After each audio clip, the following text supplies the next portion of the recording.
Que tal a gente viajar no tempo? Vamos lá para a cidade mais rica do mundo antigo, a Babilônia. Pensa só, uma cidade de ouro puro, de uma grandeza impressionante. E foi lá que alguns cidadãos descobriram segredos financeiros, sabe? Segredos tão poderosos que, olha, valem até hoje.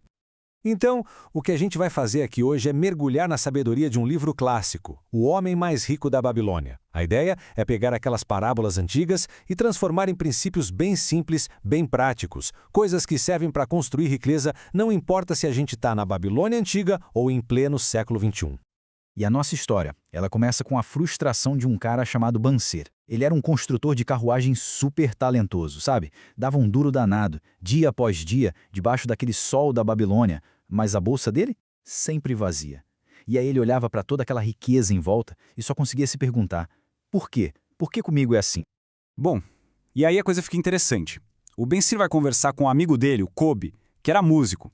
E os dois ali conversando chegam numa conclusão bem para baixo, né? Que só trabalhar duro por si só não estava adiantando, não estava deixando eles ricos. Eles começam a sacar que devia ter algum segredo, alguma coisa que os ricos sabiam e eles não. E a decisão que eles tomam é bem simples, mas muda tudo. Eles resolvem procurar um amigo de infância, o Arkad. E por que o Arkad? Porque ele começou igualzinho a eles, sem um tostão furado. Mas, de algum jeito, ele virou o homem mais rico da Babilônia inteira. Eles precisavam entender como ele fez isso. Nesse ponto, a história dá uma virada bem legal. O próprio rei da Babilônia, que estava preocupado com a pobreza do povo, chega no Arkad e pede para ele ensinar os seus segredos. E o Arkad topa.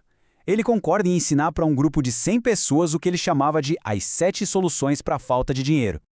Então, agora a gente vai se concentrar nos 3 primeiros passos. Sabe, as 3 soluções fundamentais que o Arkad ensinou. Pensa nelas como o alicerce, a base mesmo, onde toda fortuna é construída.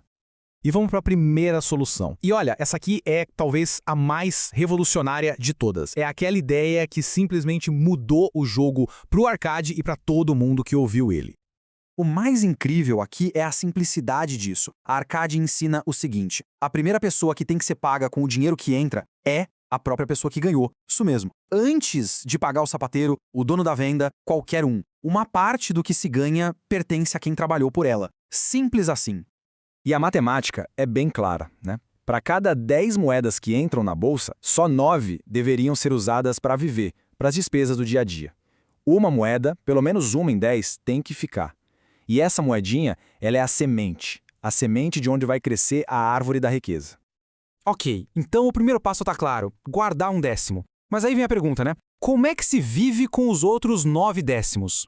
E é isso que leva a gente direto para a segunda solução do Arkad. Aqui, o Arkad toca num ponto que é uma verdade universal sobre nós seres humanos. Os nossos desejos, eles não têm fim. Se a renda aumenta, pode reparar, as despesas necessárias parecem que aumentam junto, como mágica, e acabam comendo todo o dinheiro extra. Se não tiver um plano, não sobra nada para guardar. Nunca. Então, qual é a chave aqui? Fazer um orçamento. O orçamento é aquela ferramenta que ajuda a gente a separar o que é realmente essencial do que é só um desejo passageiro. E a ideia não é se restringir, de jeito nenhum. É garantir que aquele nosso décimo sagrado fique protegido e que o resto do dinheiro vá para o que de fato importa. Beleza, então a gente já viu como guardar dinheiro e como controlar os gastos. Mas e aí? O que fazer com aquele tesouro que está começando a crescer na bolsa? A resposta do Arkad para isso é a terceira solução. Não é para deixar o dinheiro parado, não. Chegou a hora de botar ele para trabalhar. Essa metáfora que o Arkad usa é simplesmente fantástica. Ele não enxerga o dinheiro como uma coisa para se gastar, mas sim como um verdadeiro exército de trabalhadores.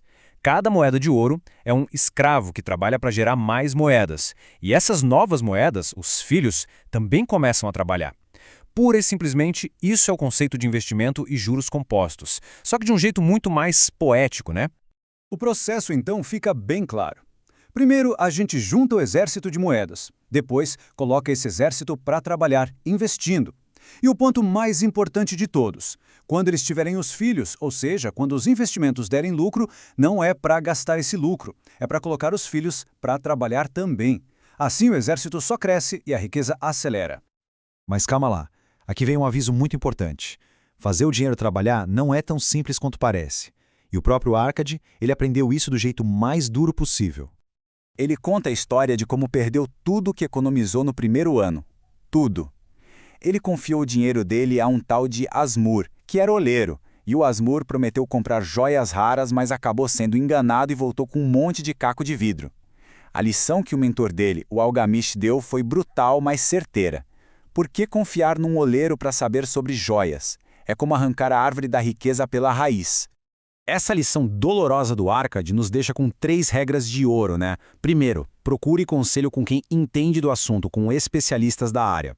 Segundo, desconfie de promessas de dinheiro fácil e rápido. Um retorno menor, mais seguro, é muito melhor do que um risco gigante. E por último, e talvez o mais importante, a prioridade número 1 é sempre proteger o capital inicial. E o mais fascinante de tudo isso é que esses princípios, se pagar primeiro, viver com menos do que se ganha e investir com sabedoria, eles não são coisa do passado, sabe? Não são relíquias de museu. São leis fundamentais, tipo a lei da gravidade. Funcionava lá na Babilônia há 6.000 anos e funciona hoje, em qualquer lugar do mundo. No fim das contas, essa nossa análise nos deixa com a mesma pergunta poderosa que o Arcade fez para si mesmo. A construção de riqueza começa com uma decisão. A decisão de reivindicar uma parte do que se ganha. A questão nunca foi se o princípio funciona ou não. A verdadeira questão é que parte será reivindicada.